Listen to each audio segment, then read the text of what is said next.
Polynomials की एक special type that is known as the quadratic equation. अब the quadratic equation हम अलग से पढ़ते हैं. इसकी वजह है कि काफ़ी ज़्यादा प्रॉपर्टीज़ हैं जो कि सिर्फ क्वाड्रेटिक इक्वेशन के स्पेशली बनी हैं. ठीक है, तो सबसे पहले we have to know how to identify quadratic equation. तो फॉर एग्जांपल हमारे पास 3 डिफरेंट पोलिनोमियल्स लिखे हैं. 5x² + 13x + 17 y = 5x² + 9 y = 3x³ + 7x + 8.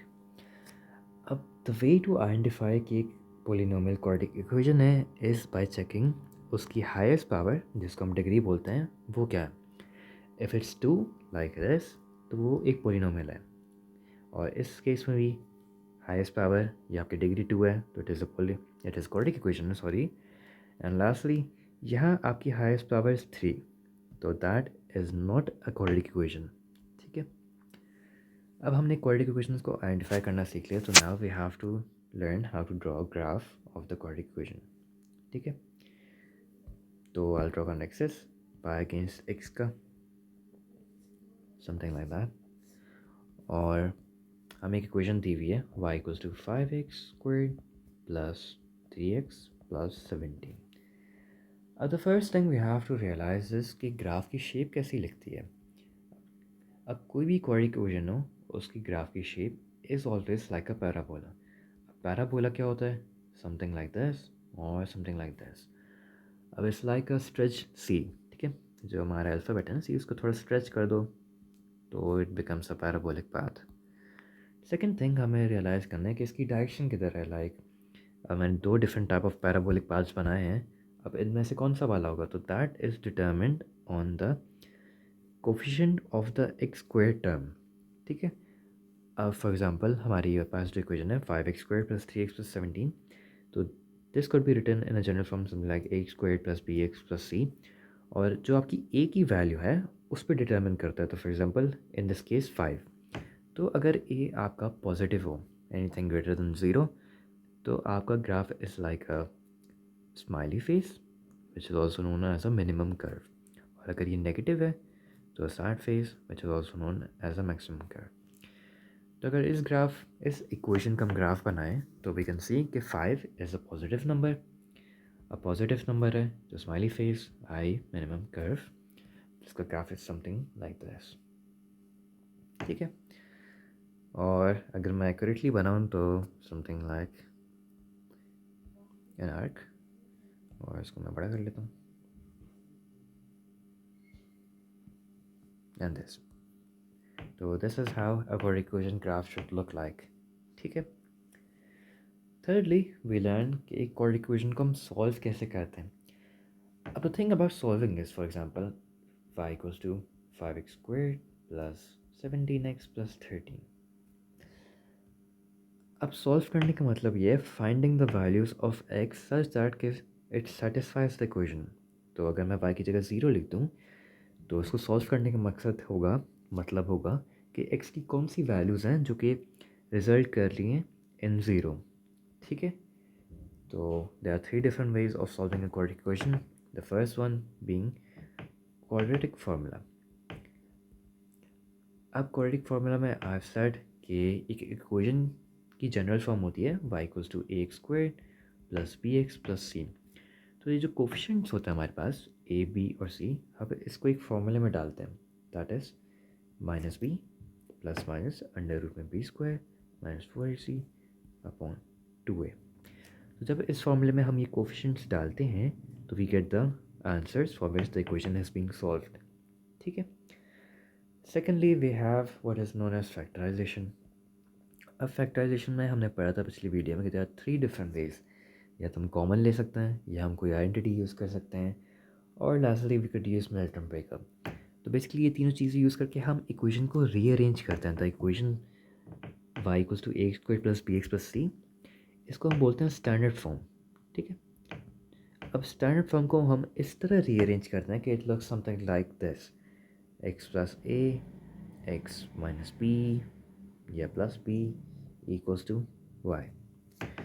तो अगर मैं इसमें वैल्यूज़ डालूँ तो it would have looked something like x + 3 x - 3 = 9. तो हम क्या करते हैं, सॉरी 0। तो बेसिकली इसको हम फर्दर सॉल्व करने के लिए क्या करते हैं कि हम इंडिविजुअल ब्रैकेट्स जो हैं उनको इक्वेट करते हैं विद 0। तो x+3 इक्वल्स टू 0 और x-3 इक्वल्स टू 0। तो x इक्वल्स टू -3 और x could be equals to 3। तो ये दो आंसर्स हमारे पास आ गए, हमने क्वाड्रेटिक इक्वेशन को सॉल्व कर लिया। अब lastly we have completing the square. अब completing the square is kind of like a part of factorization, but अलग से पढ़ाई जाती है और इसका एक पूरी प्रोसेस है जो आपने शायद पढ़ा होगा मोस्ट प्रॉब्ली। अगर नहीं पढ़ा होगा तो बता दीजिएगा, I make a video on it. अब उसमें क्या करते हैं, वापसी हम स्टैंडर्ड फॉर्म से रीअरेंज करते हैं इक्वेशन को in such a way that is looks like this. ठीक है, अब इसमें फॉर एग्जांपल वैल्यूज डालते हैं तो it should look something like this, x+3 square equals to 9। तो इसको हम सॉल्व कैसे करेंगे कि हम दोनों साइड पे स्क्वायर रूट ले लेंगे, तो x+3 इक्वल्स टू, और जब भी हम किसी इवन पावर का अंडर रूट लेते हैं तो प्लस माइनस इंक्लूड करते हैं 3। तो x+3 is either equal to 3 और x+3 इज इक्वल्स टू -3। तो x could be either 0 और x could be equals to -6. तो these are three fundamental ways जिनमें हम quadratic equation सॉल्व कर सकते हैं। However, there are certain special scenarios जिनके लिए हमें थोड़ा डिफरेंट तरीके से values of x निकालनी होती हैं। तो I'll list them. The first one being, एक सवाल आता है बस x-2 over x+2 plus x+2 over x-2 equals to 13 over 16। ठीक है, अब अगर हम ये सवाल फंडामेंटल तरीके से सॉल्व करने की कोशिश करते हैं तो what we would have done is कि हम इन दो फ्रैक्शंस को एक सिंगल फ्रैक्शन में लेके आते हैं यूजिंग एलसीएम वगैरह, फिर क्रॉस मल्टीप्लाई करते तो एक स्टैंडर्ड फॉर्म में आया था y equals to a² + bx+c। However the मसला इज़ कि इसमें हमें काफ़ी ज़्यादा टाइम लग जाता है and that's something we can't afford to lose. ठीक है, तो the easiest way to do this would be using trial and error. अब ट्रायल एंड एरर से मेरा मुराद क्या है कि अमूमन जो आपके पेपर्स होते हैं they are in forms of MCQs. तो आपको ऑप्शंस दिए होंगे कि x या तो 3 के बराबर है या x आपका 4 के बराबर है। ठीक है, समथिंग लाइक दैट। तो आप क्या करोगे, हर ऑप्शन पे जाओगे और फॉर एग्जांपल ऑप्शन ए पे मैं हूँ, x 3 के बराबर, तो आप place the value of x as 3। और अगर मेरा आंसर सेटिस्फाई कर रहा है इक्वेशन को, 13/16 याद है लेफ्ट हैंड साइड पे, तो मेरा ऑप्शन ए करेक्ट है। ठीक है, तो इस तरह सारे ऑप्शंस का टेस्ट कर लें आप। Secondly there is a very special scenario और उसकी कंडीशन ये है कि ऑब्वियसली सवाल इसी तरह का हो कि a term is being added and subtracted, और सेकंड कंडीशन है कि आपका जो आंसर आ रहा हो the value for which your x is satisfy वो 34/15 होनी चाहिए। आई डोंट नो व्हाई, लेकिन it's just how it is. अगर आपका आंसर 34/15 के बराबर आना चाहिए तो जो वैल्यूज़ ऑफ एक्स होंगी वो 4c और -4c होंगी। अब c इज़ द वैल्यू जो कि ऐड हो रही है विद x और सब्ट्रैक्ट भी हो रही है, तो 2 इन दिस केस, तो 4 × 2 और -4 × 2, तो 8 और -8 आपका आंसर आ जाएगा of x।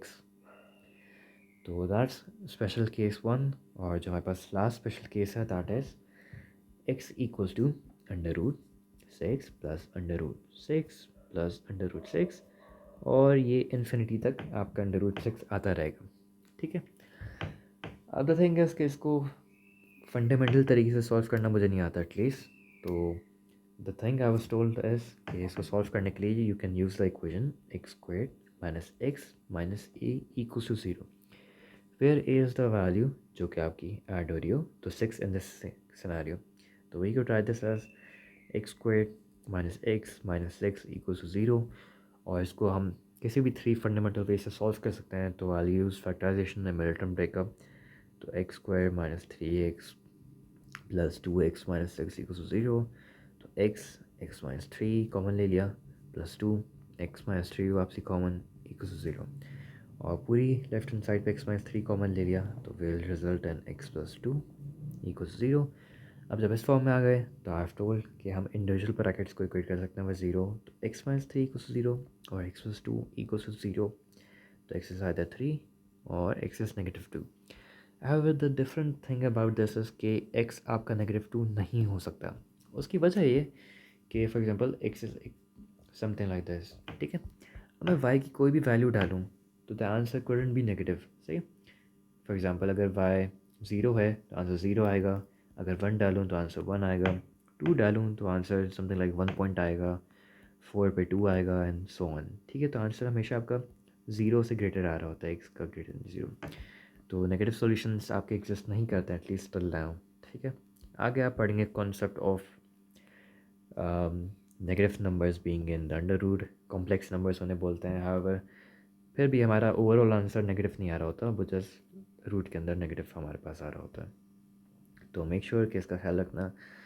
And that's pretty much it for quadratic equations. इसकी एक और वीडियो होगी जिसमें हम बात करेंगे अबाउट रूट्स वगैरह, तो मेक श्योर कि वो भी देख लेना, बिकॉज ये सारी चीज़ें इंटर रिलेटेड हैं आपस में।